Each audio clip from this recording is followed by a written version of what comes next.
Hi, in this video I'm going to be showing you how to do some more advanced matching functionality using the NC package for regular expressions in R.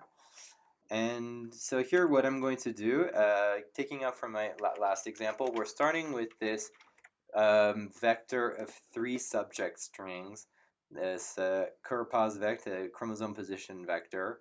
Actually, every one of these subjects has one or more uh, genomic range string. So that's going to be a chromosome name and then a colon and then a chromosome start position and end position. And so here you see in the second subject we only have a start position. In the third subject we have 2 of these ranges here. And so our job here is going to be to try to match all of these guys and convert all of this stuff to a data table. In the last screencast, we showed you how to do that by using the NC capture first vec capture first vec function. And so here the first thing I'm going to do is I'm going to start taking this code and putting it into an R script so that we can kind of have a little bit nicer way of looking at this instead of having this big thing that wraps over lots of lines. So here, what I'm going to do is I'm just going to put every argument on its own line, so it's pretty easy to see what's going on. And that's kind of like the recommended way that I'm typically using this package.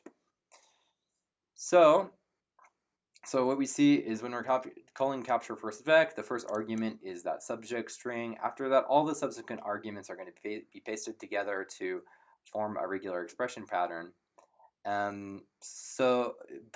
But you have these named arguments which are going to be interpreted as capture groups, and these are going to be the names of the capture groups. And finally, the function that we provide here is going to be used to convert the type of the previous capture group from character to something else. Here it's going to convert the from start group to an integer, right? So if we do that, so let's run that code, right? So then we get this data table with 3 rows, one for each subject, and 2 columns, one for each capture group. So now if we wanted to go further and match the end positions now, well, let's try to do that. So here we have a pattern that stops at the start position. So let's add another argument. So after the start position, there's going to be a dash. And after that, there's going to be, let's call it chrome end. That's going to be the chromosome end position. And it's going to be that same 0 to 9 comma pattern. And so doing this, let's see what happens. So I execute that line of code, and it says, subject 2 did not match regex below. To output missing rows, use nomatch.error equals false.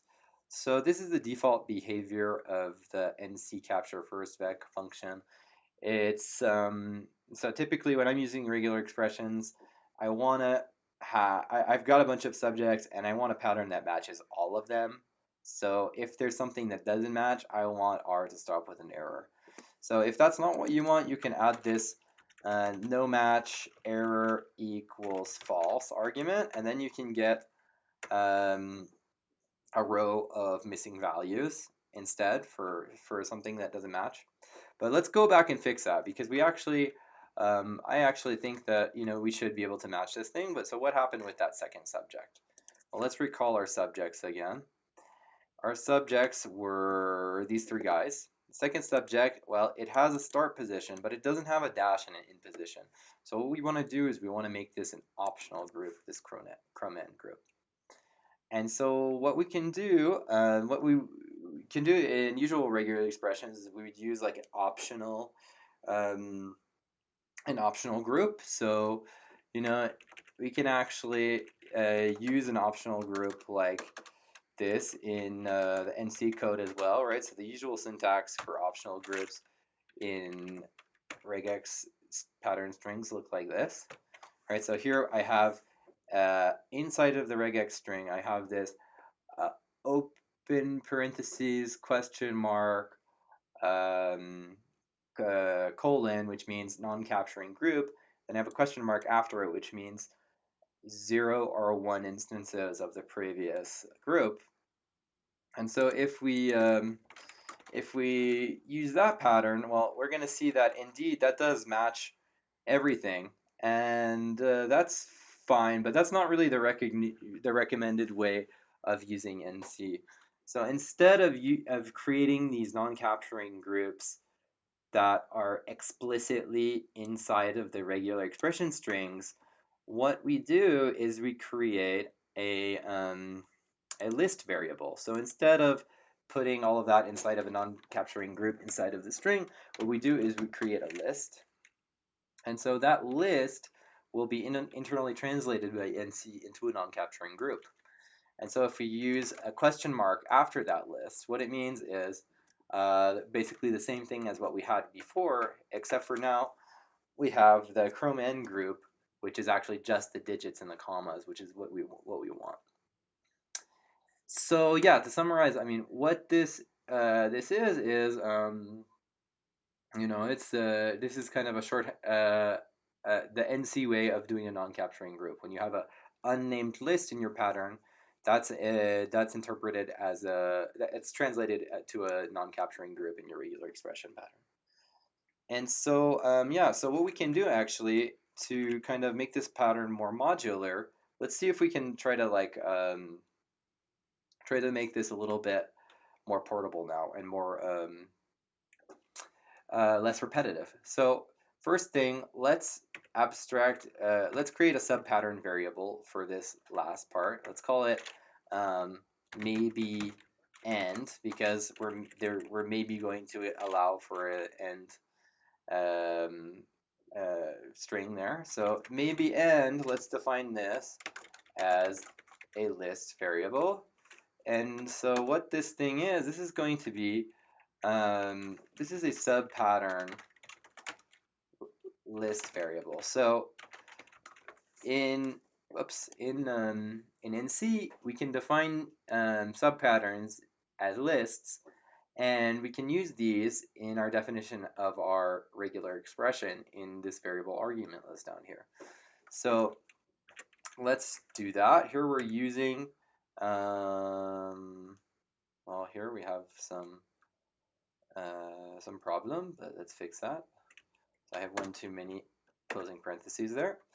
But so here, if we do this, that's going to be exactly the same thing. But now I've kind of I've created this subpattern variable that kind of gives a name to this thing, and it's kind of an interpretable name that says maybe we're going to have an ending, maybe not, right? So the other thing that we can notice is that here we've used this this pattern for matching the positions twice, right here for the Chrome start and for the Chrome end.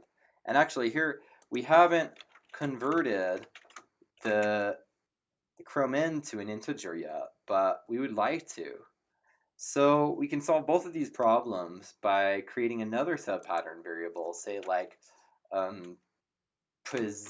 pause pattern for position pattern. And so this thing, well, let's just set that to be used here for Chrome end and for Chrome start.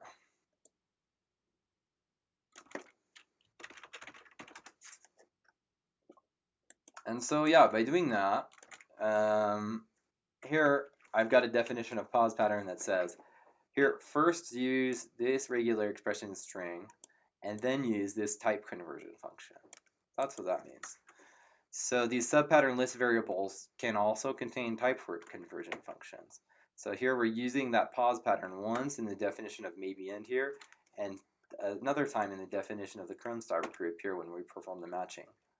So here at the end, once we perform the match, we get this match DT data table, and this match DT, it's a table with 3 rows, one for every subject, and 3 columns, one for every capture group that was defined in the pattern. So note that that doesn't have to be a named argument of the function itself.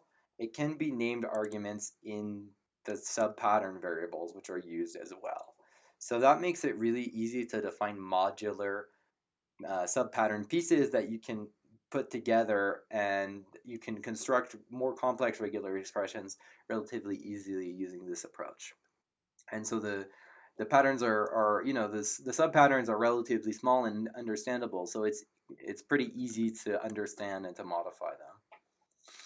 So yeah, that's it for this screencast. I hope you learned a little bit about regular expression matching and how to use subpattern variables and type conversion functions with NC.